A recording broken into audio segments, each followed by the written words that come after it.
ఏ event జరిగినా ఇలా వచ్చేసే ముందు తెలుగు ఆడియన్స్ అందరికీ కూడా థ్యాంక్ యూ సో మచ్ అండి ఫస్ట్. ఎందుకంటే తెలుగు సినిమా అంటేనే ఒక ఎమోషన్ అనమాట. రీసెంట్గా మీరు చూసే ఉంటారు వారణాసి మూవీ నుంచి ఆ చిన్న మహేష్ బాబు గారి గ్లిమ్స్ రాగానే మైండ్ పోయింది, అసలు అది మైండ్లో నుంచే పోవట్లేదు. అంటే ఈ దెబ్బతో అవతారు కూడా జై బాబు అనాల్సిందే, అలా ఉందన్నమాట అది ఆల్మోస్ట్. అంటే తెలుగు సినిమా అనగానే గౌరవంగా నమస్కారం పెట్టేలా చేసింది నందమూరి తారక రామారావు గారు, అక్కినేని నాగేశ్వరరావు గారు. అయితే తెలుగు సినిమా అనగానే గర్వంగా శాల్యూట్ కొట్టేలా చేసింది మెగాస్టార్ చిరంజీవి గారు. అయితే తెలుగు సినిమా అనగానే ప్రపంచంలో మనం ఏ మూలకు వెళ్ళినా నేను తెలుగునిరా అని ధైర్యంగా చెప్పుకునేలా చేసింది మాత్రం ఎస్ఎస్ రాజమౌళి గారండి. ఆయనకి నాన్ స్టాప్గా సక్సెస్లు రావాలని మనస్ఫూర్తిగా కోరుకుంటున్నాను. ఇప్పుడు ఆ వారణాసి గురించి ఎందుకు మాట్లాడాల్సి వచ్చిందంటే, ఆ రోజు జరిగిన ఆ గ్లోబల్ ఈవెంట్ అంత సక్సెస్ అవ్వడానికి one of the main reason మన సుమగారికి నిజంగా అసలు మామూలు విషయం కాదు. అంటే అంత పెద్ద ఈవెంట్లో చిన్న అంతరాయం కలిగినా కూడా ఆవిడ మేనేజ్ చేసిన విధానం మాత్రం వేరే లెవెలు. అందుకే సుమగారికి ఒక్కసారి గట్టిగా క్లాప్స్ కొట్టాలి ఆ విషయంలో మాత్రం. అదొక్కటే కాదు,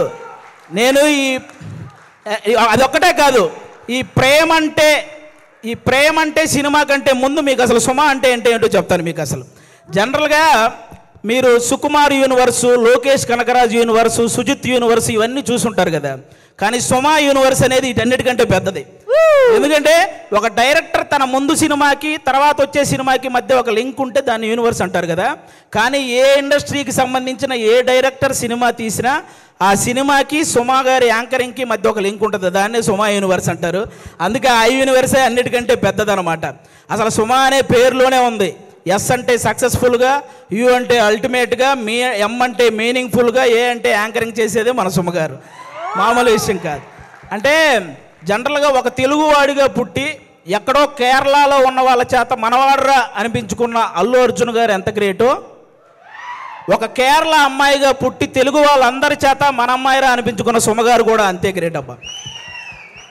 అంటే తను ఒక కూతురుగా వాళ్ళ అమ్మను బాగా చూసుకుంటూ, ఒక భార్యగా తన భర్తను బాగా చూసుకుంటూ, అలాగే ఒక తల్లిగా తన కొడుకు కూతుర్ని బాగా చూసుకుంటూ, ఒక యాంకర్గా ఇంతమందిని ఎంటర్టైన్ చేస్తూ బాగా చూసుకుంటుందంటే అది మామూలు విషయం కాదు. అందుకే ఆవిడకి నేను అంత పెద్ద ఫ్యాన్ అనమాట. నేను సుమగారికి, నేను సినిమాల్లో మీ అందరికీ తెలుసు పవన్ కళ్యాణ్ గారి ఫ్యాన్ అని, కానీ టీవీలో నాకు బాగా ఇష్టమైన యాంకర్ సుమగారు. నేను ఆవిడకి ఫ్యాన్, నేను అందుకు ఫ్యాన్ అనమాట.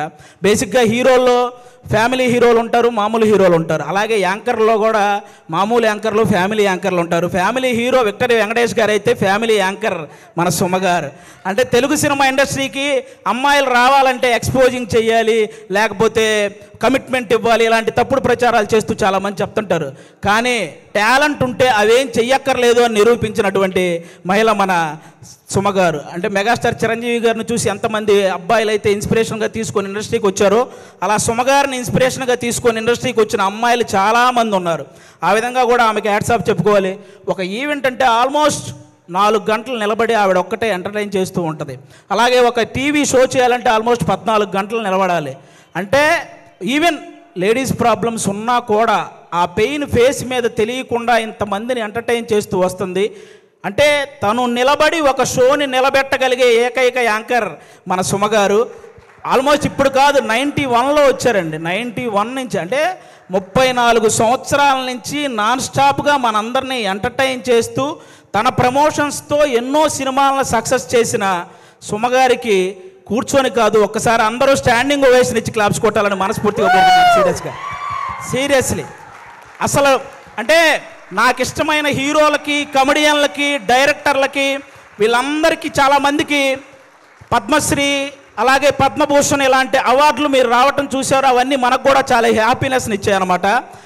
తన ప్రొఫెషన్లో ఇంతమందిని ఎంటర్టైన్ చేస్తూ ఇంతమంది చేత ఒక గౌరవం దక్కించుకున్నటువంటి సుమగారికి కూడా అలాంటి అరుదైన గౌరవం దక్కాలని నేను మనస్ఫూర్తిగా కోరుకుంటున్నాను.